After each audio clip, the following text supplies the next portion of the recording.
Arthur Gonen toil எழுதிய Sherlock Holmes கதைகளில் புகழ்பெற்ற ஸ்கேண்டல் இன் பொஹெமியா. பொஹிமியாவின் அவதூறு என்ற கதையை இப்போது கேட்கப் போகிறீர்கள்.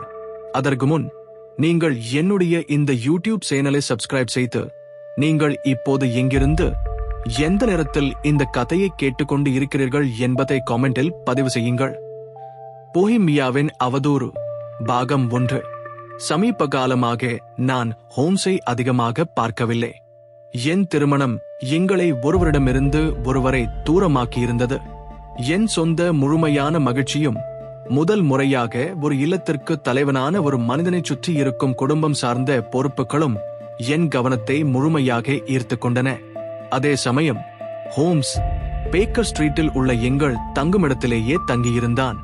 அவன் தன் பழைய புத்தகங்களுக்குள் மூழ்கி கிடந்தான். வழக்கம் போலவே குற்றங்களை பற்றிய ஆய்வில் அவன் இன்னும் ஈர்க்கப்பட்டிருந்தான். அதிகாரப்பூர்வ காவல்துறையினரால் கைவிடப்பட்ட நம்பிக்கையற்ற மர்மங்களையும் தடயங்களையும் கண்டுபிடிப்பதில் தன் அசாதாரணமான கவனிப்பு திறனையும் ஆற்றலையும் பயன்படுத்திக் கொண்டிருந்தான். அவ்வப்போது அவனுடைய செயல்களை பற்றிய சில மேலோட்டமான தகவல்களை நான் கேள்விப்பட்டேன். ஒடேசாவில் நடந்த ட்ரெபாஃப் கொலை வழக்கில் அவனுக்கு வந்த அழைப்பு, திருகோணமலையில் அட்கின்சன் சகோதரர்களின் விசித்திரமான சோக வழக்கை அவன் தீர்த்து வைத்தது, இறுதியாக ஹாலந்தின் அரச குடும்பத்திற்காக அவன் மிகவும் நுணுக்கமாகவும் வெற்றிகரமாகவும் முடித்துக் கொடுத்த பணி ஆகியவை. நாளிதழ்களை படிக்கும் சாதாரண வாசகர்களைப் போலவே நானும் அறிந்த இந்த செய்திகளை தவிர என் பழைய நண்பனை பற்றி எனக்கு வேறு எதுவும் தெரியாமல் இருந்தது. ஒரு நாள் இரவு, அது 1888 மார்ச் 20 நான் ஒரு நோயாளியை பார்த்துவிட்டு திரும்பிக் கொண்டிருந்தேன். என் நினைவில் எப்போதும் நீங்காத ஹோம்ஸை மீண்டும் பார்க்க வேண்டும் என்ற தீவிர ஆசை எனக்குள் எழுந்தது. அவன் தன் அசாதாரண திறமைகளை இப்போது எதில் பயன்படுத்திக் கொண்டிருக்கிறான் என்பதை அறிய ஆவலாய் இருந்தது. அவனுடைய அறைகள் பிரகாசமாக ஒளிரூட்டப்பட்டிருந்தன. நான் நிமிர்ந்து பார்த்தபோது அவனது உயரமான மெலிந்த உருவம் ஜன்னல் திரையின் பின்னணியில் ஒரு இருண்ட நிழலாக இருமுறை கடந்து செல்வதைக் கண்டேன். அவன் தலையை கவிழ்த்து கைகளை பின்னால் கட்டிக்கொண்டு அறையினுள் வேகமாகவும் ஆவலோடும் நடந்து கொண்டிருந்தான். அவனது ஒவ்வொரு மனநிலையையும் பழக்கத்தையும் அறிந்த எனக்கு அவனது அந்த நடத்தையும் பாவனையும் ஒரு கதையை சொல்லின. அவன் மீண்டும் தன் வேலையை தொடங்கிவிட்டான். அவன் ஏதோ ஒரு புதிய மர்மத்தின் தடயத்தை தீவிரமாக தேடிக்கொண்டிருக்கிறான். நான் வாசலில் இருந்த மணியை அடித்தேன். கதவை திறந்து என்னை புன்முறுவலுடன் உள்ளே அழைத்தான். அவனுடைய வரவேற்பு மிகவும் உணர்ச்சிவசப்பட்டதாக இல்லை. அது எப்போதும் அப்படித்தான் இருக்கும். ஆனால் என்னை பார்த்ததில் அவன் மகிழ்ச்சியடைந்தான் என்றே நினைக்கிறேன். வார்த்தைகள் எதுவும் பேசாமல் கனிவான பார்வையுடன் அவன் என்னை ஒரு சாய்வு நாற்காலியில் அமருமாறு செய்கை காட்டினான். தன் சிகரெட் பெட்டியை என் பக்கம் வீசிவிட்டு அறையின் மூலையில் இருந்த மதுபாட்டிலையும் சோடா தயாரிக்கும் கருவியையும் காட்டினான். பின்னர் அவன் நெருப்பு மூட்டியின் முன் நின்று தன் வழக்கமான உள்நோக்கும் பாணியில் என்னை உற்று நோக்கினான். திருமண வாழ்க்கை உனக்கு பொருந்தியிருக்கிறது என்று அவன் குறிப்பிட்டான். நான் உன்னை கடைசியாக பார்த்ததிலிருந்து, வாட்சன், நீ ஒரு 7.5 பவுண்ட் எடை கூடியிருக்கிறாய் என்று நினைக்கிறேன். 7 பவுண்ட் என்று நான் பதிலளித்தேன். உண்மையில் நான் இன்னும் கொஞ்சம் அதிகமாக இருக்கும் என்று நினைத்தேன். இன்னும் ஒரு சிறிய அளவு அதிகம் என்றே நினைக்கிறேன். வாட்சன், மீண்டும் மருத்துவ தொழிலில் இறங்கிவிட்டாய் போலிருக்கிறது. நீ மீண்டும் வேலைக்கு செல்லப் போவதாக என்னிடம் சொல்லவே இல்லையே. அப்படியென்றால் உனக்கு எப்படி தெரியும்? நான் அதை பார்க்கிறேன், அதை வைத்து துப்பறிகிறேன். சமீபத்தில் நீ மழையில் நன்றாக நனைந்திருக்கிறாய் என்பதும் உன்னிடம் ஒரு மிகவும் அநாகரிகமான கவனக்குறைவான வேலைக்காரி இருக்கிறாள் என்பதும் எனக்கு எப்படி தெரியும்? என் அன்பான ஹோம்ஸ் என்றேன் நான். இது டூ மச். நீ சில நூற்றாண்டுகளுக்கு முன்பு வாழ்ந்திருந்தால் உன்னை ஒரு சூனியக்காரன் என்று சொல்லி நிச்சயமாக உயிரோடு இருந்திருப்பார்கள். நான் வியாழக்கிழமை கிராமப்புறத்தில் ஒரு நடைப்பயணம் மேற்கொண்டதும் சேரும் சகதியுமாக வீட்டிற்கு வந்ததும் உண்மைதான். ஆனால் நான் உடைகளை மாற்றிவிட்டேனே, நீ அதை எப்படி துப்பறிந்தாய் என்று எனக்கு புரியவில்லை. மேரி ஜேனை பொறுத்தவரை அவள் திருந்தாதவள். என் மனைவி அவளை வேலையை விட்டு நிறுத்தப் போகிறாள் என்பதும் உண்மைதான். ஆனால் அதையும் நீ எப்படி கண்டுபிடித்தாய் என்று என்னால் புரிந்து கொள்ள முடியவில்லை. அவன் தனக்குள் சிரித்துக்கொண்டு தன் நீளமான நரம்புகள் புடைத்த கைகளை ஒன்றாக தேய்த்து கொண்டான். இது மிகவும் எளிமையானது என்றான் அவன். உன்னுடைய இடது காலணியின் உள்பகுதியில் நெருப்பின் வெளிச்சம் படும் இடத்தில் தோலில் 6 இணையான கீறல்கள் விழுந்திருப்பதை என் கண்கள் காட்டுகின்றன. காலணியின் ஓரங்களில் காய்ந்து போயிருந்த சேற்றை அகற்றுவதற்காக யாரோ ஒரு விரைப்பான கருவியால் மிகவும் கவனக்குறைவாக சுரண்டியதால் அவை ஏற்பட்டிருக்கின்றன என்பது தெளிவாக தெரிகிறது. இதில் இருந்துதான் எனக்கு இருமடி துப்பறுதல் கிடைத்தது. ஒன்று, நீ மோசமான வானிலையில் வெளியே சென்றிருந்தாய். மற்றொன்று, லண்டனின் மிக மோசமான காலணியை கிழிக்கும் ஒரு வேலைக்காரி உன்னிடம் இருக்கிறாள். உன்னுடைய மருத்துவ தொழிலை பொறுத்தவரை ஒரு மனிதன் என் அறைக்குள் நுழையும் போது அவனிடமிருந்து அயோடோஃபார்ம் மருந்து வாசனை வீசினால், அவனது வலது ஆள்காட்டி விரலில் சில்வர் நைட்ரேட்டின் கருப்பு கரை இருந்தால், அவனது தொப்பியின் வலது பக்கத்தில் ஸ்டெதாஸ்கோப்பை மறைத்து வைத்திருப்பதால் ஏற்படும் ஒரு வீக்கம் தெரிந்தால், அவன் மருத்துவத் துறையில் தீவிரமாக இருக்கும் ஒரு மருத்துவன் என்று நான் சொல்லாவிட்டால் நான் ஒரு முட்டாளாகத்தான் இருக்க வேண்டும். அவன் தன் துப்பறியும் முறையை விளக்கிய எளிமையைக் கண்டு என்னால் சிரிக்காமல் இருக்க முடியவில்லை. அதைத் தொடர்ந்து ஹோம்ஸ் ஒரு சிகரெட்டை பற்ற வைத்து சாய்வு நாற்காலியில் அமர்ந்தான். நீ பார்க்கிறாய், ஆனால் கவனிப்பதில்லை. இரண்டிற்கும் உள்ள வித்தியாசம் தெளிவானது. உதாரணமாக, வரவேற்பறையிலிருந்து இந்த அறைக்கு வரும் படிக்கட்டுகளை நீ அடிக்கடி பார்த்திருக்கிறாய். அடிக்கடி. எத்தனை முறை? சரி, சில 100 முறைகள் இருக்கும். அப்படியென்றால் அதில் எத்தனை படிகள் இருக்கின்றன? எத்தனை படிகளா? எனக்கு தெரியாது. அதேதான், நீ கவனிக்கவில்லை, ஆனால் பார்த்திருக்கிறாய். அதுதான் என் பாயிண்ட். இப்போது எனக்கு அதில் 17 படிகள் உள்ளன என்று தெரியும். ஏனென்றால் நான் பார்த்தும் இருக்கிறேன், கவனித்தும் இருக்கிறேன். சரி, உனக்கு இந்த சிறிய மர்மங்களில் ஆர்வம் இருப்பதாலும் என் சிறிய அனுபவங்களை நீ எழுதி வைப்பதாலும் இது உனக்கு சுவாரஸ்யமாக இருக்கலாம் என்றான். தொடர்ந்து மேஜையின் மேல் திறந்து கிடந்த தடிமனான இளஞ்சிவப்பு நிற கடிதத்தாள் ஒன்றை அவன் என் பக்கம் வீசினான். இந்த கடிதம் தபாலில் வந்தது, இதை சத்தமாக படி என்றான். அந்த கடிதத்தில் தேதியோ கையெழுத்தோ முகவரியோ இருக்கவில்லை. இன்று இரவு 7:15 மணிக்கு உங்களிடம் ஒரு நபர் வருவார். அவர் மிகவும் முக்கியமான ஒரு விஷயத்தை பற்றி உங்களிடம் ஆலோசனை பெற விரும்புகிறார். ஐரோப்பாவின் அரச குடும்பங்களில் ஒன்றிற்கு நீங்கள் சமீபத்தில் செய்த சேவைகள் மிகைப்படுத்த முடியாத முக்கியத்துவம் வாய்ந்த விஷயங்களை உங்களிடம் பாதுகாப்பாக ஒப்படைக்கலாம் என்பதை காட்டுகின்றன. உங்களை பற்றிய இந்த தகவல் எங்களுக்கு அனைத்து தரப்பிலிருந்தும் கிடைத்துள்ளது. எனவே அந்த நேரத்தில் உங்கள் அறையில் இருங்கள். உங்கள் பார்வையாளர் முகமூடி அணிந்திருந்தால் அதை தவறாக எடுத்துக்கொள்ள வேண்டாம் என்று அது கூறியது. இது உண்மையில் ஒரு மர்மமாக இருக்கிறது. நான் கூறினேன், இதன் பொருள் என்னவென்று நீ நினைக்கிறாய்? என்னிடம் இன்னும் போதிய தரவுகள் இல்லை. தரவுகள் கிடைக்கும் முன்பே கோட்பாடுகளை உருவாக்குவது ஒரு பெரிய தவறு. அறியாமலேயே மனிதன் உண்மைகளை கோட்பாடுகளுக்கு ஏற்ப மாற்றத் தொடங்கி விடுவான். கோட்பாடுகளை உண்மைகளுக்கு ஏற்ப மாற்ற மாட்டான். ஆனால் இந்த கடிதம், இதில் இருந்து நீ என்ன துப்பறிகிறாய்?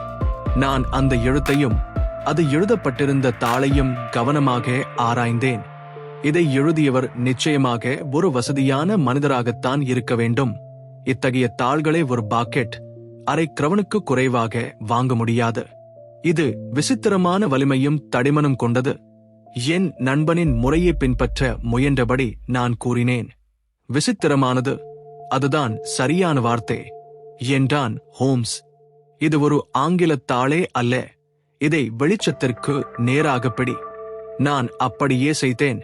அந்த தாளின் இழைகளுக்குள் ஒரு பெரிய இ உடன் சிறிய ஜி, ஒரு பி மற்றும் ஒரு பெரிய ஜி உடன் சிறிய டி நெய்யப்பட்டிருப்பதைக் கண்டேன்.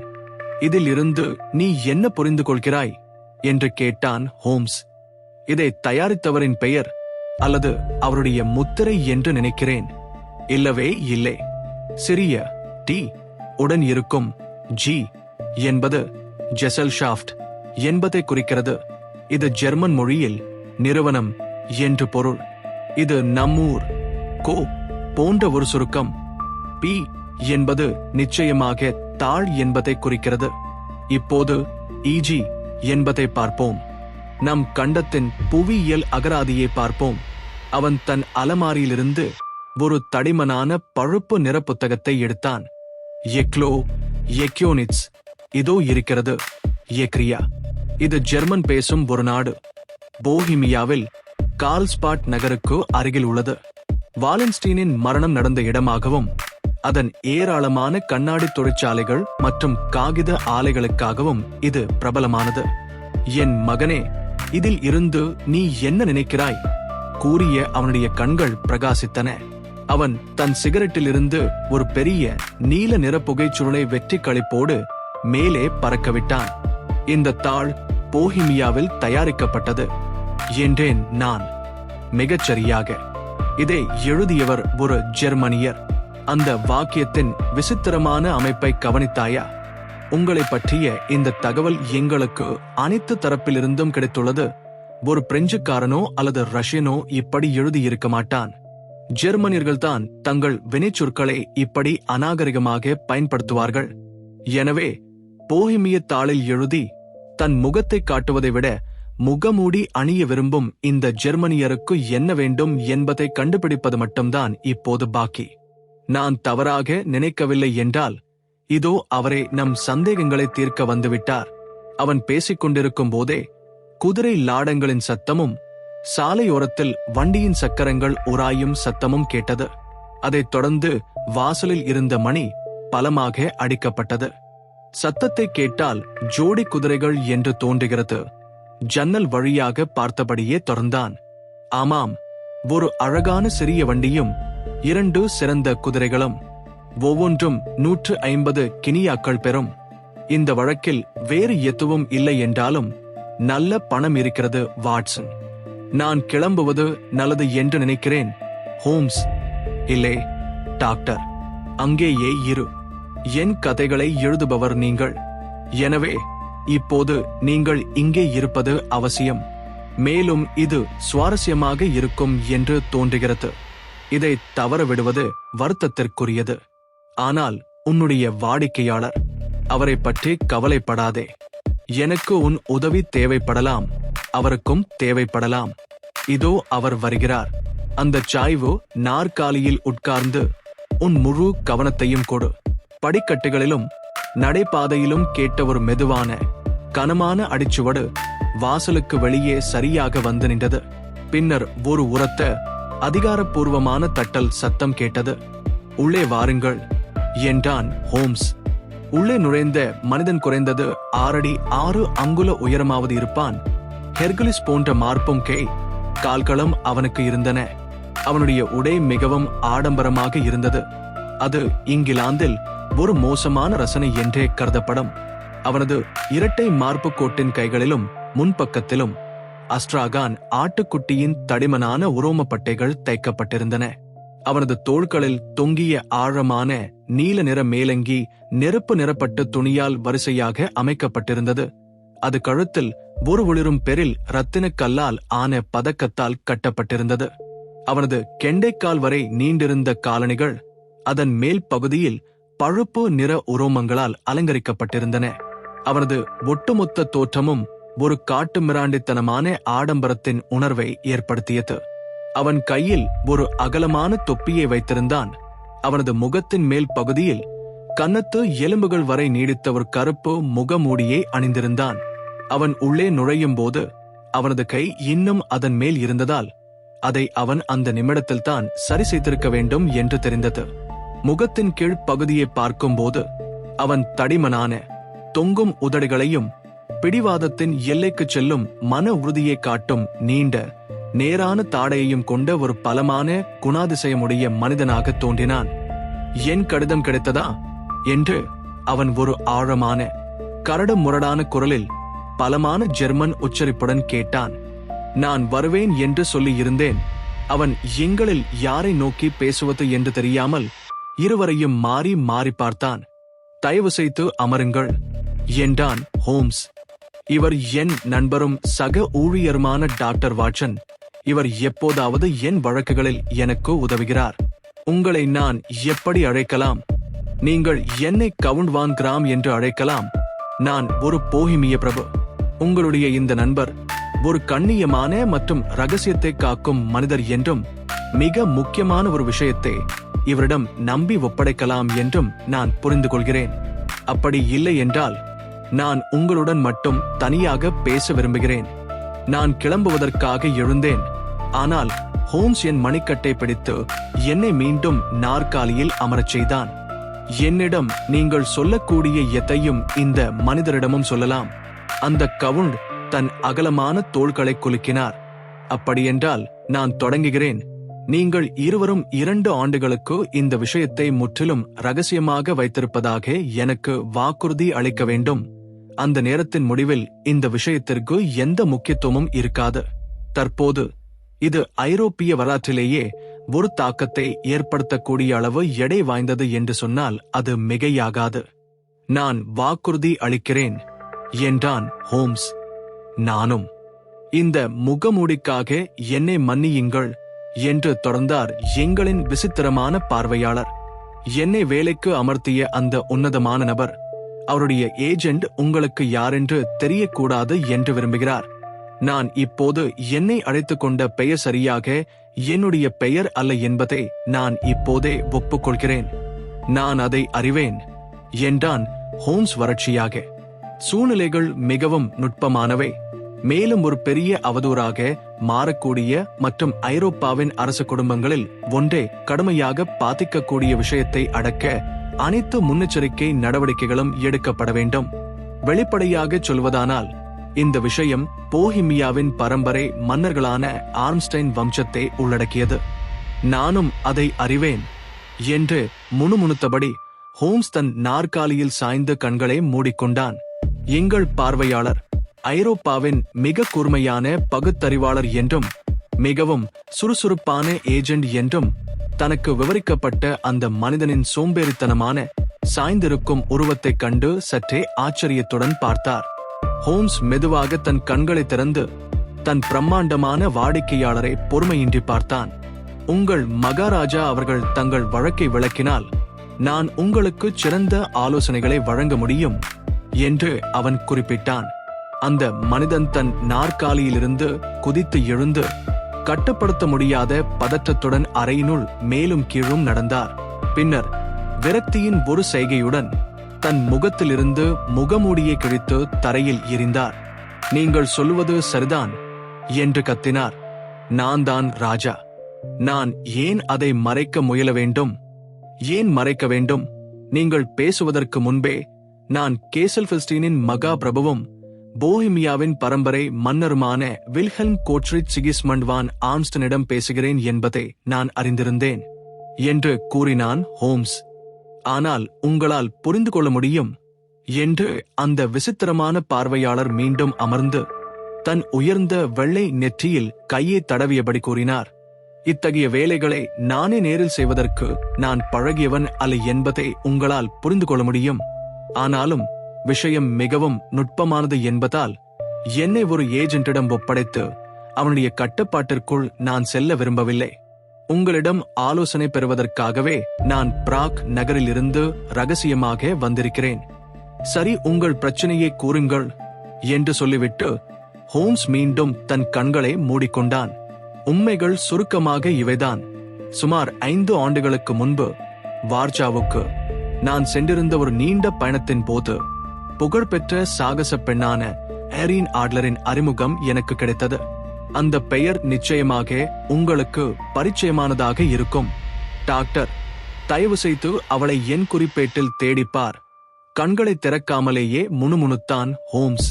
பல ஆண்டுகளாக அவன் மனிதர்கள் மற்றும் விஷயங்களை பற்றிய அனைத்து பத்திகளையும் குறிப்பு எடுத்து வைக்கும் முறையை கையாண்டு வந்தான். அதனால் அவனால் உடனடியாக தகவல் வழங்க முடியாத ஒரு நபரோ அல்லது விஷயமோ இருப்பது கடினம். நான் ஹோம்ஸின் குறிப்பேடுகளை புரட்டினேன். சில நிமிடங்களுக்கு பின்னர் ஏரின் ஆட்லரின் 1858 ஆண்டு நியூ ஜெர்சியில் பிறந்தவர். வார்சாவில் உள்ள இம்பீரியல் ஓபரா தியேட்டரின் முதன்மை பாடகி. தற்போது ஓபரா மேடையிலிருந்து ஓய்வு பெற்றுவிட்டு லண்டனில் வசிக்கிறார் என்றேன். சரி மகாராஜா அவர்களே, நான் புரிந்து கொண்டவரே, நீங்கள் இந்த இளம் பெண்ணுடன் தொடர்பு வைத்திருந்தீர்கள். அவளுக்கு சில ஆபத்தான கடிதங்களை எழுதினீர்கள். இப்போது அந்த புகைப்படங்களையும் கடிதங்களையும் திரும்ப பெற விரும்புகிறீர்கள். மிகச்சரியாக. ஆனால் எப்படி? அங்கு ஏதேனும் ரகசிய திருமணம் நடந்ததா? எதுவும் இல்லை. சட்டப்பூர்வ ஆவணங்களோ அல்லது சான்றிதழ்களோ எதுவும் இல்லை. அப்படியென்றால் உங்களை பின்தொடர்வதில் நான் தோல்வியடைகிறேன் மகாராஜா அவர்களே. இந்த இளம் பெண் பிளாக்மெயில் செய்வதற்கோ அல்லது வேறு நோக்கங்களுக்கோ கடிதங்களை வெளியிட்டால் அவை உங்களுடையவைதான் என்பதை அவளால் எப்படி நிரூபிக்க முடியும்? அங்கு என் கையெழுத்து இருக்கிறது. போலி, மோசடி என்று சொல்லிவிடலாம். என் சொந்த கடிதத்தாள் திருடப்பட்டது. என் சொந்த முத்திரை, போலி முத்திரை. என் புகைப்படம் விலைக்கு வாங்கியது. நாங்கள் இருவரும் அந்த புகைப்படத்தில் இருக்கிறோம். ஓ கடவுளே, அது மிகவும் மோசமானது. மகாராஜா அவர்களே, நீங்கள் உண்மையில் ஒரு பெரிய விவேகமற்ற செயலை செய்துவிட்டீர்கள். நான் பைத்தியமாக இருந்தேன். புத்தி சுவாதீனம் இல்லாமல் இருந்தேன். உங்களை நீங்களே கடுமையாக ஆபத்தில் ஆழ்த்தி இருக்கிறீர்கள். நான் அப்போது இளவரசர் மட்டும்தான். நான் இளமையாக இருந்தேன். எனக்கு இப்போதுதான் 30 வயதாகிறது. அதை மீட்டெடுக்க வேண்டும். நாங்கள் முயன்று தோற்றுவிட்டோம். மகாராஜா அவர்கள் பணம் செலுத்த வேண்டும். அதை விலைக்கு வாங்க வேண்டும். அவள் விற்க மாட்டாள். அப்படியென்றால் திருட வேண்டும். 5 முயற்சிகள் செய்யப்பட்டன. என் பணத்தை பெற்ற திருடர்கள் இருமுறை அவளது வீட்டை சோதனையிட்டனர். ஒருமுறை அவள் பயணம் செய்யும் போது அவளது சாமான்களை திசை திருப்பினோம். இருமுறை அவள் வழிமறிந்து தாக்கப்பட்டாள். எந்த முடிவும் கிடைக்கவில்லை. அதற்கான அறிகுறியே இல்லையா? முற்றிலும் இல்லை. ஹோம்ஸ் சிரித்தான். இது ஒரு அழகான சிறிய மர்மம் என்றான் அவன். ஆனால் எனக்கு இது மிகவும் தீவிரமானது என்று ராஜா அவனை குறை கூறும் தொனியில் பதிலளித்தார். உண்மையில் மிகவும் தீவிரமானதுதான். அந்த புகைப்படத்தை வைத்து அவள் என்ன செய்ய திட்டமிட்டுள்ளாள்? என்னை அழிக்க. ஆனால் எப்படி? எனக்கு திருமணம் நடக்கப் போகிறது. நானும் கேள்விப்பட்டேன். ஸ்காண்டினேவியாவின் மன்னரின் 2வது மகளான குளோடில்டே லோத்மேன் வான் சாக்ஸ்மெனிங்கன் மற்றும் அவளது குடும்பத்தின் கடுமையான கொள்கைகளை பற்றி உங்களுக்கு தெரிந்திருக்கலாம். அவள் மிகவும் நுட்பமான குணம் கொண்டவள்.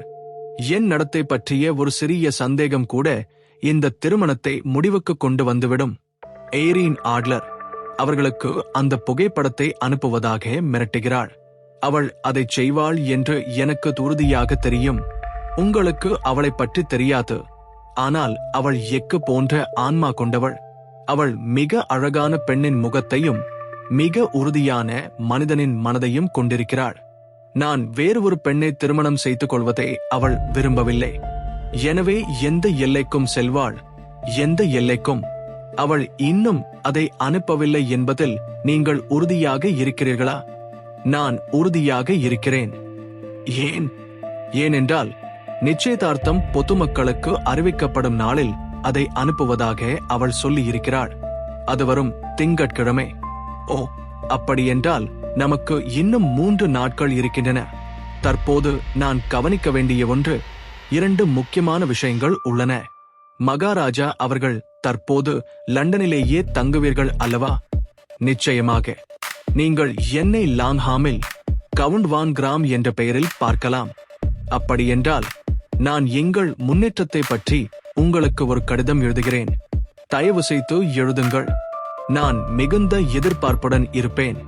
அப்படியென்றால் பணத்தை பொறுத்தவரை ஹோம்ஸ் கேட்க உங்களுக்கு முழு சுதந்திரம் உள்ளது. முற்றிலும்.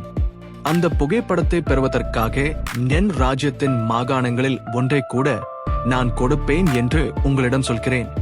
மற்றும் தற்போதைய செலவுகளுக்கு ராஜா தன் மேலங்கியின் கீழிருந்து ஒரு கனமான சாமோயிஸ் தோல் பையை எடுத்து மேஜையின் மேல் வைத்தார். இதில் 300 பவுண்டுகள் தங்கமாகவும் 700 பவுண்டுகள் நோட்டுகளாகவும் உள்ளன என்றார். ஹோம்ஸ் தன் குறிப்பேட்டின் ஒரு தாளில் ஒரு ரசீதை எழுதி அவரிடம் கொடுத்தான். மற்றும் அந்த பெண்ணின் முகவரி என்று கேட்டான். பிரையோனி லாட்ஜ், செர்பெண்டைன் அவென்யூ, செயின்ட் ஜான்ஸ்வுட். ஹோம்ஸ் அதை குறித்துக் கொண்டான். இன்னொரு கேள்வி என்றான் அவன். அந்த புகைப்படம் ஒரு பெரிய அளவிலான புகைப்படமா? ஆம்.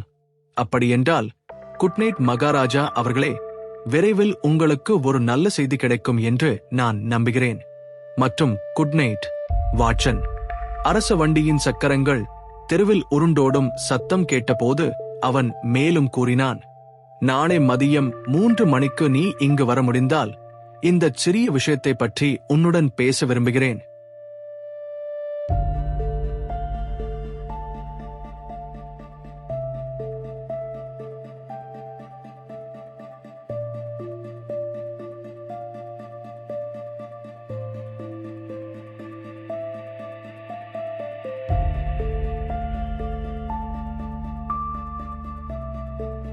போஹிமியாவின் அவதூறு பாகம் 2.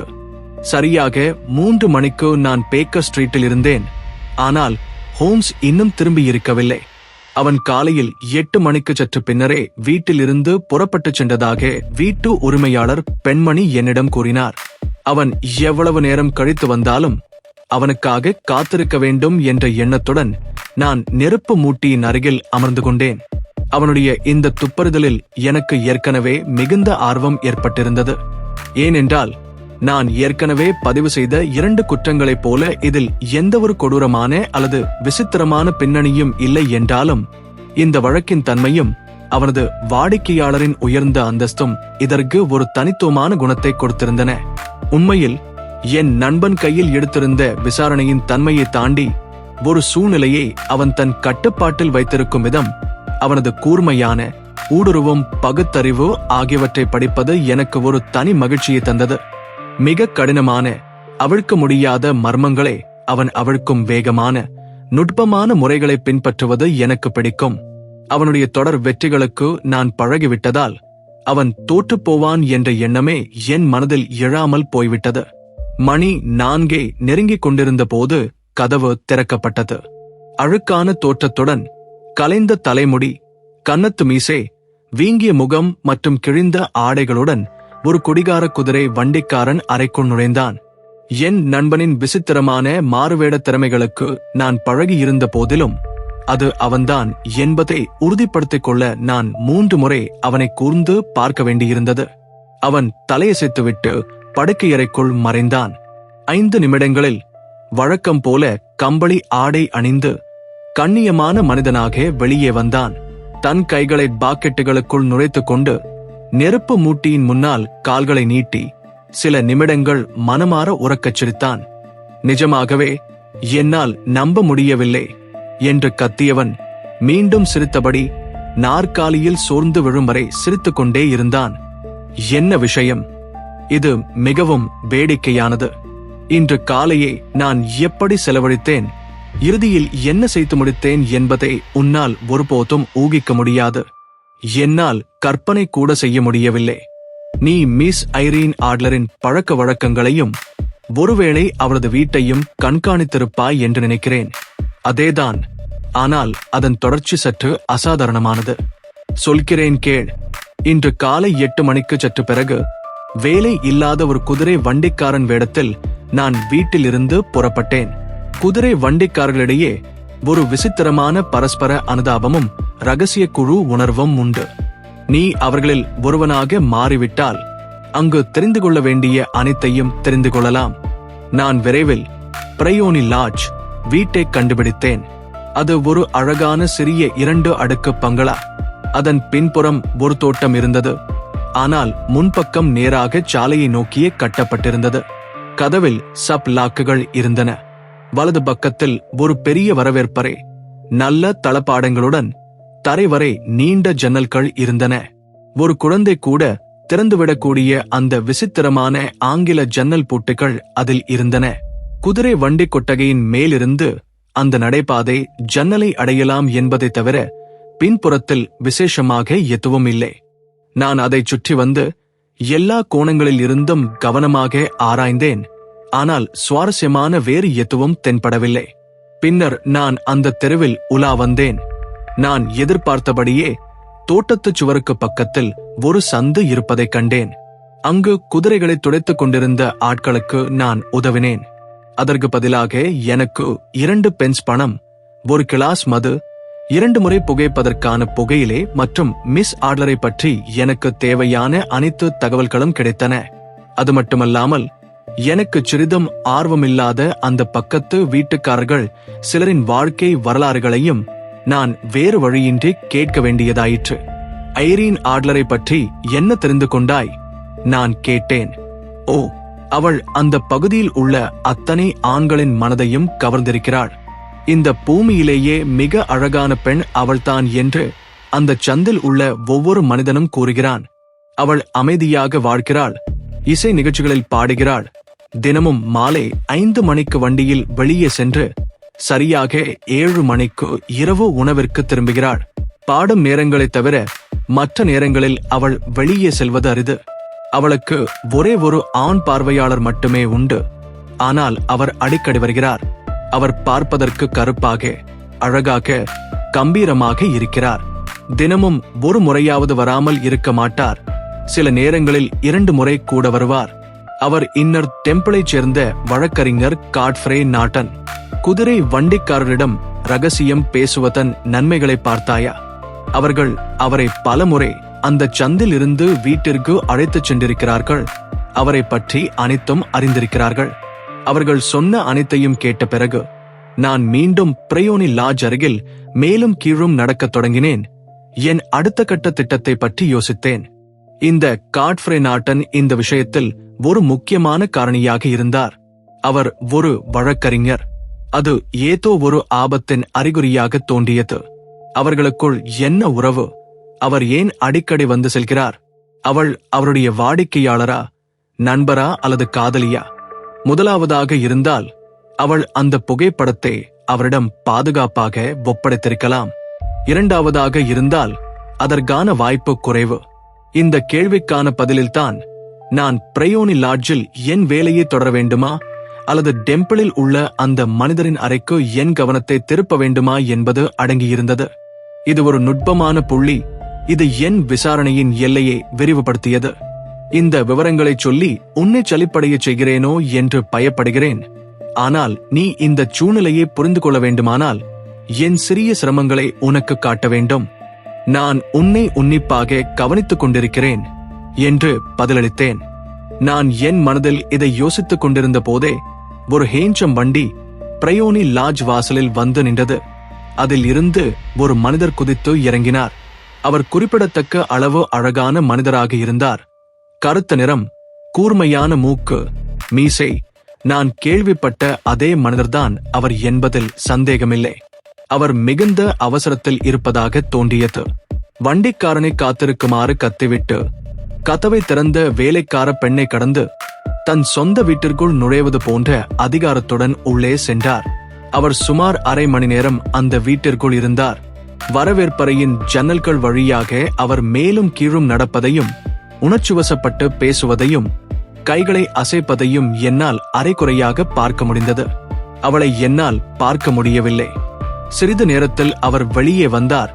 முன்பை விட அதிக பதற்றத்துடன் காணப்பட்டார். வண்டியை நோக்கிச் சென்றபோது அவர் தன் பாக்கெட்டிலிருந்து ஒரு தங்க கடிகாரத்தை எடுத்து ஆவலோடும் தீவிரத்தோடும் பார்த்தார். வேகமாக ஓட்டு என்று கத்தினார். முதலில் ரீஜன் ஸ்ட்ரீட்டில் உள்ள கிராஸ் ஹான்கே கடைக்குச் செல். பிறகு எட்ஜ்வேர் ரோடில் உள்ள செயின்ட் மோனிகா தேவாலயத்திற்கு செல். 20 நிமிடங்களில் அங்கு சென்றால் அரை கினியா பணம் தருகிறேன். அவர்கள் வேகமாகச் சென்றனர். நான் அவர்களை பின்தொடரலாமா என்று யோசித்துக் கொண்டிருந்த போதே அந்த சந்தில் ஒரு அழகான சிறிய லேண்டோ வண்டி வந்தது. அதன் வண்டிக்காரன் தன் கோட்டின் பொத்தாங்களை அரைக்குறையாக போட்டிருந்தான். அவனது தை காதுக்கு கீழே இருந்தது. குதிரையின் சேணங்கள் ஒழுங்கற்று இருந்தன. வண்டி வந்து நிற்பதற்குள் அவள் வாசலில் இருந்து பாய்ந்து வந்து வண்டிக்குள் ஏறினாள். அந்த நொடியில் நான் அவளை ஒரு நிமிடம் மட்டுமே பார்த்தேன். ஆனால் அவள் ஒரு மனிதன் தன் உயிரையே கொடுக்க துணியும் அளவு பேரழகியாக இருந்தாள். செயின்ட் மோனிகா தேவாலயத்திற்கு போ, ஜான் என்று கத்தினாள். 20 நிமிடங்களில் அங்கு சென்றால் அரை சவரன் பணம் தருகிறேன். இந்த வாய்ப்பை நான் பயன்படுத்திக் கொள்ள எண்ணினேன். நான் பின்னால் ஓடலாமா அல்லது அவரது வண்டியின் பின்னால் தொற்றிக் கொள்ளலாமா என்று யோசித்துக் கொண்டிருந்த போது அந்த தெருவில் ஒரு வண்டி வந்தது. அதன் ஓட்டுநர் என்னை ஒரு ஏழை பயணியாக பார்த்து தயங்கினான். ஆனால் அவன் மறுப்பதற்குள் நான் உள்ளே குதித்து எறினேன். செயின்ட் மோனிகா தேவாலயத்திற்கு போ, 20 நிமிடங்களில் அங்கு சென்றால் அரை சவரன் தருகிறேன் என்றேன். அப்பொழுது மணி 12க்கு 25 நிமிடங்கள் இருந்தது. அங்கே என்ன நடக்கிறது என்பது எனக்கு தெளிவாக புரிந்துவிட்டது. என் வண்டிக்காரன் வேகமாக ஓட்டினான். நான் இவ்வளவு வேகமாக எப்போதாவது பயணித்திருப்பேனா என்று தெரியவில்லை. ஆனால் மற்றவர்கள் நமக்கு முன்பே அங்கு சென்றிருந்தனர். நான் அங்கு சென்றபோது அவர்களின் அந்த வண்டிகள் தேவாலயத்தின் வாசலில் நின்றன. நான் வண்டிக்காரனுக்கு பணம் கொடுத்துவிட்டு தேவாலயத்திற்குள் விரைந்தேன். நான் பின்தொடர்ந்த அந்த இருவரையும், அவசரமாக அங்கி அணிந்த ஒரு பாதிரியாரையும் தவிர அங்கு ஒரு ஆன்மாவும் இல்லை. அந்த பாதிரியார் அவரிடம் ஏதோ விவாதித்துக் கொண்டிருப்பது போல் தோன்றியது. அவர்கள் மூவரும் பலிபீடத்தின் முன்னால் ஒன்றாக நின்று கொண்டிருந்தனர். நான் சும்மா வந்த ஒருவனைப் போல பக்கவாட்டு பாதையில் மெதுவாக நடந்தேன். திடீரென்று என் ஆச்சரியத்திற்குரிய வகையில் பலிபீடத்தில் இருந்த மூவரும் என்னை நோக்கி திரும்பினர். காட்ஃப்ரே நாட்டன் என்னை நோக்கி தன் முழு வேகத்தில் ஓடி வந்தார். கடவுளுக்கு நன்றி, நீ போதும், வா வா என்றார். என்ன விஷயம்? நான் கேட்டேன். வா மனிதனே, இன்னும் 3 நிமிடங்கள் தான் இருக்கின்றன. இல்லை என்றால் இது சட்டப்பூர்வமாகாது. நான் பலிபீடத்தை நோக்கி அழைத்துச் செல்லப்பட்டேன். நான் எங்கே இருக்கிறேன் என்று உணர்வதற்கு முன்பே என் காதில் முணுமுணுக்கப்பட்ட பதில்களை நான் திரும்பச் சொல்லிக் கொண்டிருந்தேன். எனக்கு தெரியாத விஷயங்களுக்கு நான் சாட்சி சொல்லிக் கொண்டிருந்தேன். மொத்தத்தில் கன்னி பெண்ணான ஏரின் ஆட்லருக்கும் பிரம்மச்சாரியான காட்ஃப்ரே நாட்டனுக்கும் நடந்த திருமணத்தை உறுதி செய்ய நான் உதவி கொண்டிருந்தேன். எல்லாம் ஒரு நொடியில் நடந்து முடிந்தது. ஒரு பக்கத்தில் அந்த மனிதரும் மறுபக்கத்தில் அந்த பெண்ணும் எனக்கு நன்றி கூறினர். பாதிரியார் என் முன்னால் புன்னகைத்தார். என் வாழ்க்கையிலேயே நான் சந்தித்த மிக விசித்திரமான சூழ்நிலை அதுதான். அதை நினைத்துத்தான் நான் இப்போது சிரித்தேன். அவர்களுடைய திருமண உரிமத்தில் ஏதோ சில குறைபாடுகள் இருந்ததாக தெரிகிறது. சாட்சி இல்லாமல் அவர்களுக்கு திருமணம் செய்து வைக்க பாதிரியார் முற்றிலும் மறுத்துவிட்டார். என் அதிர்ஷ்டவசமான வருகை மணமகன் சாட்சியை தேடி தெருக்களில் அலைய வேண்டிய அவசியத்திலிருந்து அவனை காப்பாற்றியது. மணமகள் எனக்கு 1 சவரன் நாணயம் கொடுத்தாள். அந்த நினைவாக அதை என் கடிகாரச் சங்கிலியில் அணிந்து கொள்ளப் போகிறேன். இது மிகவும் எதிர்பாராத திருப்பம் என்றேன் நான். பிறகு என்ன நடந்தது? என் திட்டங்களுக்கு ஒரு பெரிய அச்சுறுத்தல் ஏற்பட்டது போல தோன்றியது. அவர்கள் இருவரும் உடனடியாக எங்கோ புறப்பட்டுச் செல்வது போல தெரிந்தது. அதனால் நான் உடனடியாகவும் தீவிரமாகவும் செயல்பட வேண்டியிருந்தது. ஆனால் தேவாலய வாசலில் அவர்கள் பிரிந்தனர். அவர் டெம்பிளுக்கும் அவள் தன் வீட்டிற்கும் திரும்பினர். நான் வழக்கம் போல 5 மணிக்கு பூங்காவிற்கு வண்டியில் செல்வேன் என்று அவரிடமிருந்து விடைபெறும் போது அவள் கூறினாள். எனக்கு அதற்கு மேல் எதுவும் கேட்கவில்லை. அவர்கள் வெவ்வேறு திசைகளில் சென்றனர். நான் என் சொந்த ஏற்பாடுகளை செய்ய புறப்பட்டேன். என்ன ஏற்பாடுகள்? கொஞ்சம் குளிர்ந்த மாட்டிறைச்சியும் ஒரு கிளாஸ் பியரும். உணவை பற்றி யோசிக்க முடியாத அளவு நான் பிஸியாக இருந்தேன். இன்று மாலை இன்னும் பிஸியாக இருக்க வேண்டியிருக்கும். சொல்லப்போனால், டாக்டர், எனக்கு உன் ஒத்துழைப்போ தேவைப்படும். நான் மகிழ்ச்சியோடு செய்கிறேன். சட்டத்தை மீறுவதில் உனக்கு ஆட்சேபனை இல்லையே? சிறிதும் இல்லை. கைது செய்யப்படுவதற்கான வாய்ப்பு இருந்தால் ஒரு நல்ல காரியத்திற்காக என்றால் பரவாயில்லை. ஓ, காரியம் மிகவும் சிறப்பானது. அப்படியென்றால் நான் தயாராக இருக்கிறேன். நீ எனக்கு உதவுவாய் என்று எனக்கு தெரியும்.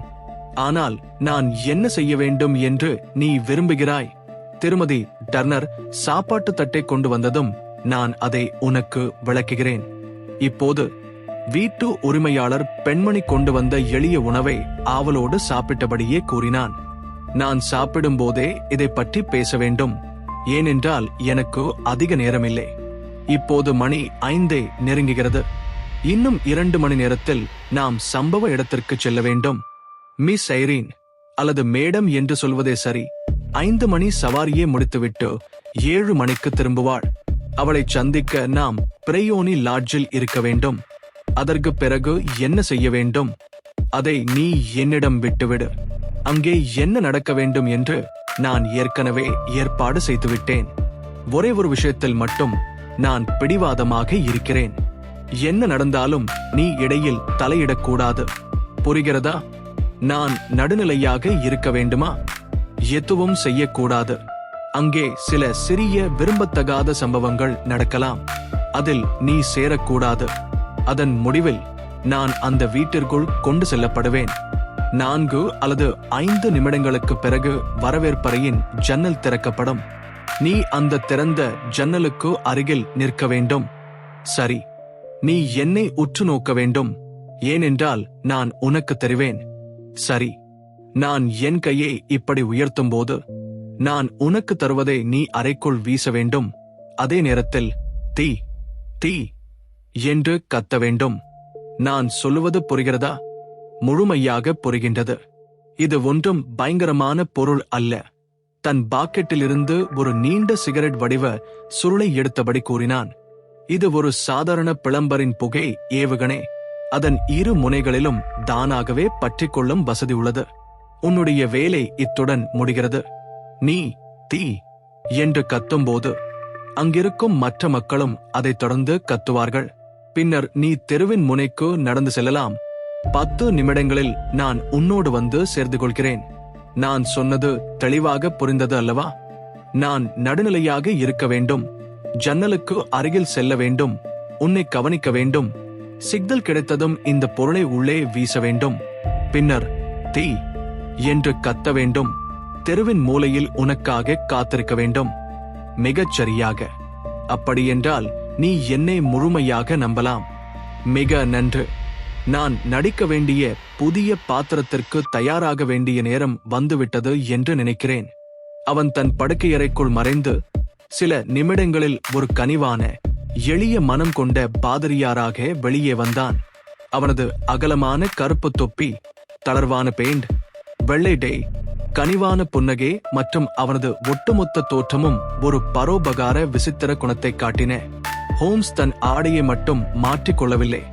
அவனது முகபாவனை, நடத்தை, அவனது ஆன்மாவே அவன் ஏற்கும் ஒவ்வொரு புதிய பாத்திரத்திற்கும் ஏற்ப மாறுவது போல தோன்றியது.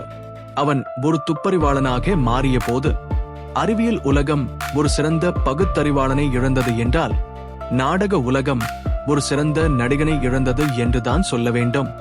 நாங்கள் பேக்கர் ஸ்ட்ரீட்டை விட்டு புறப்பட்ட போது மணி 6:15. நாங்கள் செர்பெண்டேன் அவென்யூவை அடைந்த போது 7 மணிக்கு இன்னும் 10 நிமிடங்கள் இருந்தன. ஏற்கனவே அந்தி பொழுத்து சாய்ந்திருந்தது. நாங்கள் பிரயோனி லாட்ஜ் முன்னால் மேலும் கீழும் நடந்து அதன் உரிமையாளரின் வருகைக்காக காத்திருந்த போது தெருவிளக்குகள் எரியத் தொடங்கின. ஷெர்லாக் ஹோம்ஸின் சுருக்கமான விளக்கத்திலிருந்து நான் கற்பனை செய்தபடியே அந்த வீடு இருந்தது. ஆனால் அந்த பகுதியில் உள்ள சிறிய தெரு, அது குறிப்பிடத்தக்க அளவு சுறுசுறுப்பாக இருந்தது. ஒரு மூலையில் அழுக்கான ஆடைகளை அணிந்த ஒரு குழுவினர் புகைப்பிடித்துக் கொண்டும் சிரித்துக் கொண்டும் இருந்தனர். ஒரு கத்தரிக்கோல் தீட்டுபவன் தன் சக்கரத்துடன் இருந்தான். ஒரு செவிலி பெண்ணுடன் 2 காவலர்கள் பேசிக் கொண்டிருந்தனர். மற்றும் சில நல்ல ஆடைகளை அணிந்த இளைஞர்கள் சிகரெட்டுகளுடன் உலா வந்து கொண்டிருந்தனர். பார்த்தாயா வாட்சன், இந்த திருமணம் விஷயங்களை சற்று எளிதாக்குகிறது. அந்த புகைப்படம் இப்போது இருமுனை ஆயுதமாக மாறிவிட்டது.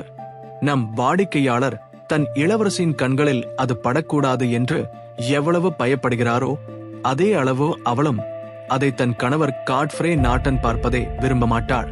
இப்போது கேள்வி என்னவென்றால், அந்த புகைப்படத்தை நாம் எங்கே கண்டுபிடிப்பது? எங்கே இருக்கும்? அவள் அதை தன்னுடன் எடுத்துச் செல்வதற்கான வாய்ப்பு மிக குறைவு. அது பெரிய அளவிலான புகைப்படம். ஒரு பெண்ணின் ஆடைக்குள் அதை எளிதாக மறைப்பது கடினம். ராஜா தன்னை வழிமறித்து சோதனையிடக்கூடும் என்பது அவளுக்கு தெரியும். ஏற்கனவே 2 முயற்சிகள் நடந்துவிட்டன. எனவே அவள் அதை தன்னுடன் எடுத்துச் செல்வதில்லை என்று நாம் முடிவு செய்யலாம். அப்படியென்றால் எங்கே இருக்கும்? அவளுடைய வங்கியாளரிடம் அல்லது வழக்கறிஞரிடம். 2 வாய்ப்பு உள்ளது.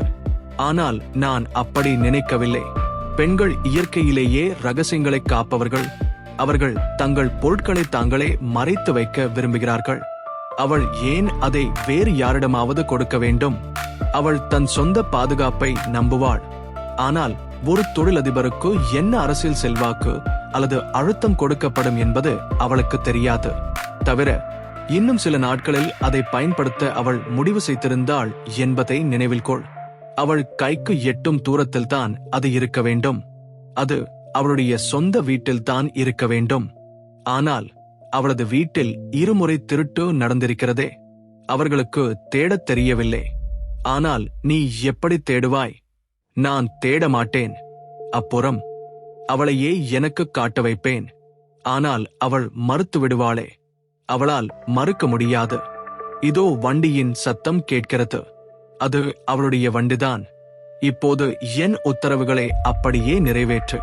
அவன் பேசிக் கொண்டிருந்த போதே வண்டியின் பக்கவாட்டு விளக்குகளின் வெளிச்சம் அந்த தெருவின் வளைவில் தெரிந்தது. அது ஒரு அழகான சிறிய லேண்டோ வண்டி. அது பிரயோனி லாட்ஜின் வாசலில் வந்து நின்றது. வண்டி நின்றதும் ஒரு காசு கிடைக்கும் என்ற நம்பிக்கையில் வண்டியின் கதவை திறக்க ஒரு கூலி ஆள் ஓடி வந்தான். ஆனால் அதே நோக்கத்துடன் ஓடி வந்த மற்றொரு ஆள் அவனை முழங்கியால் தள்ளிவிட்டான். அவர்களுக்குள் ஒரு கடுமையான சண்டை வெடித்தது. சண்டையிட்டுக் கொண்டிருந்தவர்களில் ஒருவருக்கு ஆதரவாக 2 காவலர்களும் மற்றொருவருக்கு ஆதரவாக கத்தரிக்கோல் தீட்டுபவனும் சேர்ந்து கொண்டதால் சண்டை பெரிதானது. ஒரு அடிவிழ ஆரம்பித்தது.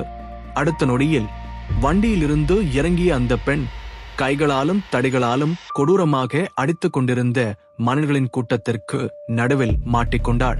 அந்த பெண்ணை காப்பாற்ற ஹோம்ஸ் கூட்டத்திற்குள் பாய்ந்தான். ஆனால் அவன் அவளை அடைந்த அந்த கணத்தில் ஒரு அலறல் சத்தத்துடன் அவன் முகத்தில் இரத்தம் வழிய தரையில் விழுந்தான். அவன் விழுந்ததும் காவலர்கள் ஒரு திசையிலும் மற்றவர்கள் மற்றொரு திசையிலும் ஓடி மறைந்தனர். இந்த சண்டையில் பங்கெடுக்காமல் வேடிக்கை பார்த்து கொண்டிருந்த நல்ல ஆடைகளை அணிந்த சிலர் அந்த பெண்ணுக்கு உதவவும் காயமடைந்த மனிதனை கவனிக்கவும் கூடினர். ஐரீன் ஆட்லர். நான் அவளை இன்னும் அதே பெயரிலேயே அழைக்கிறேன். படிக்கட்டுகளில் விரைந்து ஏறிவிட்டாள். ஆனால் அவளது அழகான உருவம் வரவேற்பறையின் விளக்குகளின் பின்னணியில் தெரிய அவள் தெருவை நோக்கி திரும்பி பார்த்தாள். அந்த ஏழை மனிதருக்கு பலத்த காயமா? அவள் கேட்டாள். அவர் இறந்து விட்டார் என்று சில குரல்கள் கத்தின. இல்லை இல்லை, அவரிடம் இன்னும் உயிர் இருக்கிறது என்று மற்றொருவர் கத்தினார். ஆனால் நீங்கள் அவரை மருத்துவமனைக்கு அழைத்துச் செல்வதற்குள் அவர் இறந்து விடுவார். அவர் ஒரு தைரியமான மனிதர் என்றாள் ஒரு பெண். அவர் மட்டும் இல்லை என்றால் அவரது பணப்பையையும் கடிகாரத்தையும் அந்த திருடர்கள் பறித்திருப்பார்கள். அவர்கள் ஒரு பெரிய கும்பல். அவரால் தெருவில் கிடக்க முடியாது.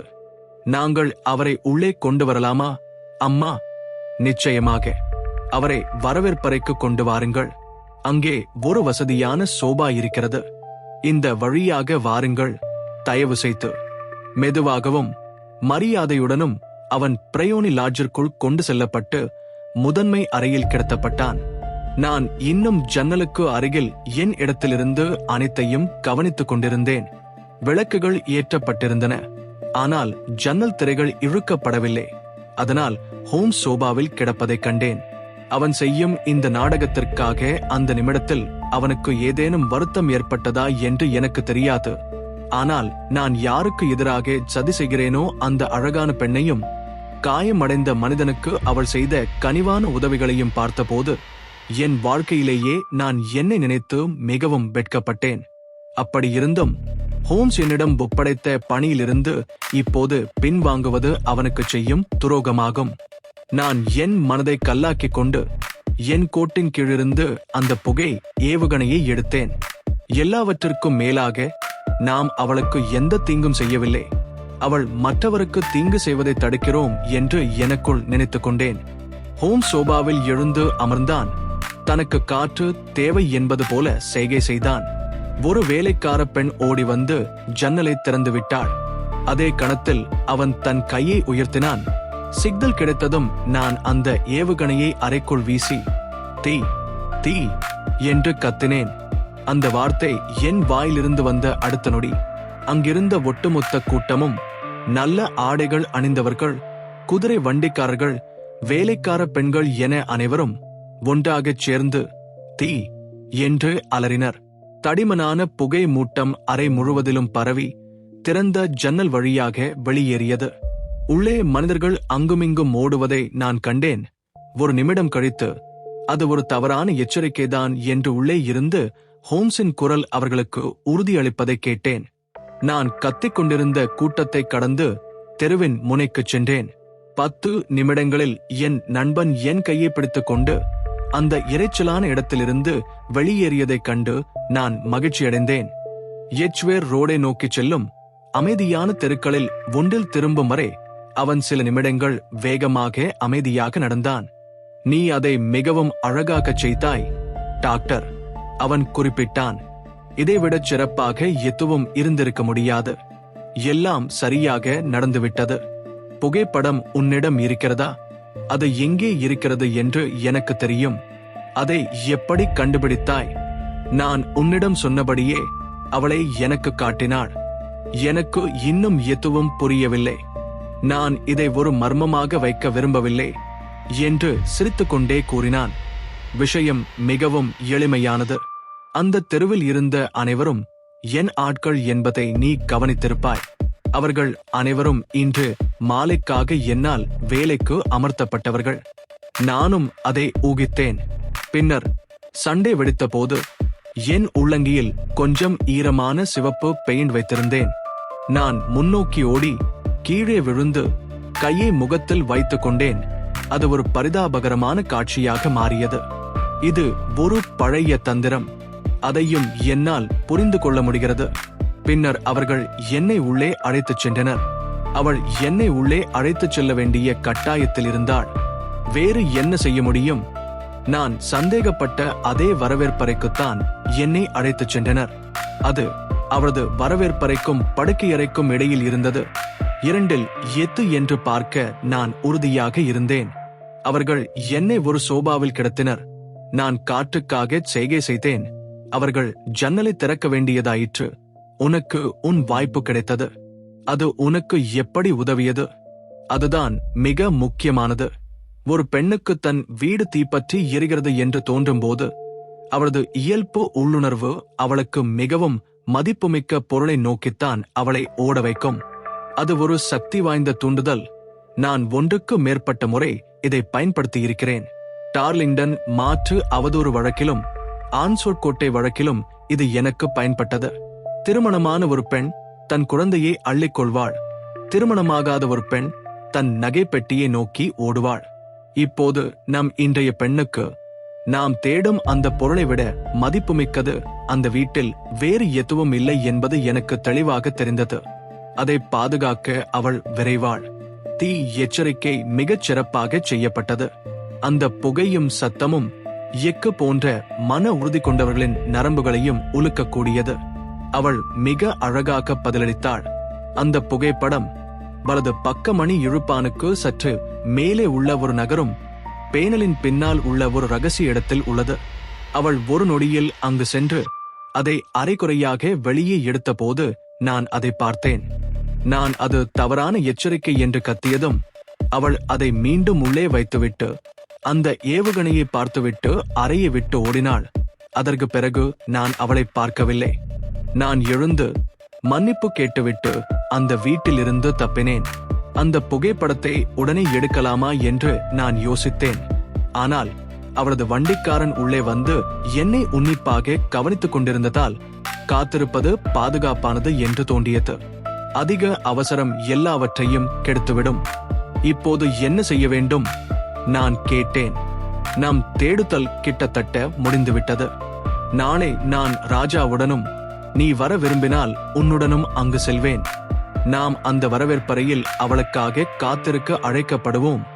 ஆனால் அவள் வரும்போது அங்கே நாமும் இருக்க மாட்டோம். அந்த புகைப்படமும் இருக்காது. தன் சொந்த கைகளால் அதை மீண்டும் பெறுவது மகாராஜாவுக்கு ஒரு திருப்தியை தரலாம். நீங்கள் எப்போது செல்வீர்கள்? காலை 8 மணிக்கு. அவள் எழுந்திருக்க மாட்டாள். அதனால் நமக்கு சாதகமான களம் இருக்கும். தவிர நாம் விரைவாக செயல்பட வேண்டும். ஏனென்றால் இந்த திருமணம் அவரது வாழ்க்கையிலும் பழக்க வழக்கங்களிலும் முழுமையான மாற்றத்தை கொண்டு வரக்கூடும். நான் தாமதமின்றி ராஜாவுக்கு தந்தி அனுப்ப வேண்டும். நாங்கள் பேக்கர் ஸ்ட்ரீட்டை அடைந்து வாசலில் நின்றோம். அவன் தன் பாக்கெட்டுகளில் சாவியை தேடிக் கொண்டிருந்த போது கடந்து சென்ற ஒருவர் கூறினார், good night mister Sherlock Holmes. அந்த நேரத்தில் நடைபாதையில் சிலர் இருந்தனர். ஆனால் அந்த வாழ்த்து வேகமாக கடந்து சென்ற ஒரு மெலிந்த இளைஞனிடமிருந்து வந்தது போல தோன்றியது.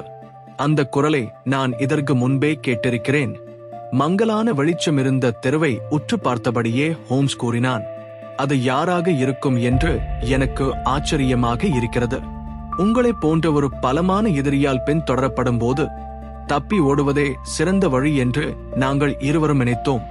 அதனால் நாளை நீங்கள் வரும்போது இந்த கூடு காலியாகத்தான் இருக்கும். புகைப்படத்தை பொறுத்தவரை உங்கள் வாடிக்கையாளர் நிம்மதியாக இருக்கலாம். அவரை விடச் சிறந்த என்னை நேசிக்கும் ஒரு மனிதனை நான் நேசிக்கிறேன். ராஜா தமக்கு தீங்கிழைத்த ஒரு பெண்ணின் குறுக்கீடு இல்லாமல் தான் நினைத்ததை செய்யலாம். நான் அதை என் சொந்த பாதுகாப்பிற்காகவும் எதிர்காலத்தில் அவர் ஏதேனும் நடவடிக்கை எடுத்தால் என்னை காப்பாற்றிக் கொள்ளும் ஒரு ஆயுதமாகவுமே வைத்திருக்கிறேன். அவர் வைத்திருக்க விரும்பக்கூடிய ஒரு புகைப்படத்தை நான் இங்கு விட்டுச் செல்கிறேன். இத்தோடு விடைபெறுகிறேன். அன்பான திரு ஷெர்லாக் ஹோம்ஸ். உங்களுடைய உண்மையுள்ள ஐரீன் நாட்டன். என்ன ஒரு பெண்! ஓ, என்ன ஒரு பெண்! நாங்கள் மூவரும் இந்த கடிதத்தை படித்து முடித்ததும் பொஹிமியா மன்னர் கத்தினார், அவள் எவ்வளவு வேகமானவள், எவ்வளவு உறுதியானவள் என்று நான் உங்களிடம் சொல்லவில்லையா? அவள் ஒரு சிறந்த மகாராணியாக இருந்திருக்க மாட்டாளா? அவள் என் அந்தஸ்துக்கு நிகராக இல்லாதது வருத்தத்திற்குரியது அல்லவா? அந்த பெண்ணை பற்றி நான் பார்த்தவரே, அவள் உண்மையில் மகாராஜா ஆகிய உங்களை விட முற்றிலும் மாறுபட்ட மிக உயர்ந்த அந்தஸ்தில் இருப்பதாகவே தோன்றுகிறது என்றான் ஹோம்ஸ் குளிர்ந்த குரலில். மகாராஜா அவர்களின் காரியத்தை இன்னும் வெற்றிகரமாக முடிக்க முடியாமல் போனதற்கு நான் வருந்துகிறேன். மாறாக என் அன்பான நண்பரே என்று ராஜா கூறினார், இதைவிட பெரிய வெற்றி எதுவும் இருக்க முடியாது. அவருடைய வார்த்தை மாறாதது என்று எனக்கு தெரியும்.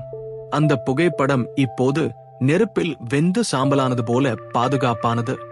மகாராஜா அவர்கள் அப்படி சொல்வதை கேட்டு நான் மகிழ்ச்சி அடைகிறேன். நான் உங்களுக்கு பெரிதும் கடமைப்பட்டிருக்கிறேன். உங்களுக்கு நான் என்ன வெகுமதி அளிக்க வேண்டும் என்று தயவு செய்து சொல்லுங்கள். இந்த மோதிரம். அவர் தன் விரலில் இருந்து ஒரு மரகத பாம்பு மோதிரத்தை கழற்றி தன் உள்ளங்கியில் வைத்து அவனிடம் நீட்டினார். இதைவிட நான் மிகவும் மதிக்கக்கூடிய ஒன்று மகாராஜா அவரிடம் உள்ளது என்றான் ஹோம்ஸ். நீங்கள் அதன் பெயரைச் சொன்னால் மட்டும் போதும். இந்த புகைப்படம். ராஜா அவனை ஆச்சரியத்துடன் உற்று பார்த்தார். ஐரீனின் புகைப்படமா என்று கத்தினார். நிச்சயமாக, நீங்கள் விரும்பினால் அதை எடுத்துக் கொள்ளுங்கள். மகாராஜா அவர்களுக்கு என் நன்றிகள். அப்படியென்றால் இந்த விஷயத்தில் இனி செய்வதற்கு ஏதுமில்லை. உங்களிடம் விடைபெற்றுக் கொள்வதில் பெருமை அடைகிறேன். அவன் தலை வணங்கினான்.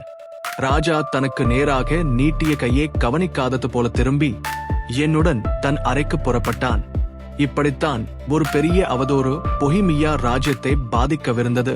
மற்றும் திரு ஷெர்லாக் ஹோம்ஸின் மிகச் சிறந்த திட்டங்கள் ஒரு பெண்ணின் புத்திசாலித்தனத்தால் முறியடிக்கப்பட்டன. அவன் முன்பு பெண்களின் புத்திசாலித்தனத்தை கேலி செய்வது வழக்கம். ஆனால் சமீப காலமாக அவன் அதை செய்வதை நான் கேட்டதில்லை. அவன் ஐரீன் ஆட்லரை பற்றி பேசும்போதோ அல்லது அவளது புகைப்படத்தை குறிப்பிடும் போதோ எப்போதும் அவளை அந்த பெண் என்ற மரியாதைக்குரிய பெயராலேயே அழைக்கிறான். இந்த கதையை இறுதி வரை கேட்டதற்கு நன்றி. இது போன்ற அருமையான உலகளவில் புகழ்பெற்ற கதைகளை கேட்பதற்கு மறக்காமல் இந்த சேனலை சப்ஸ்கிரைப் செய்யுங்கள்.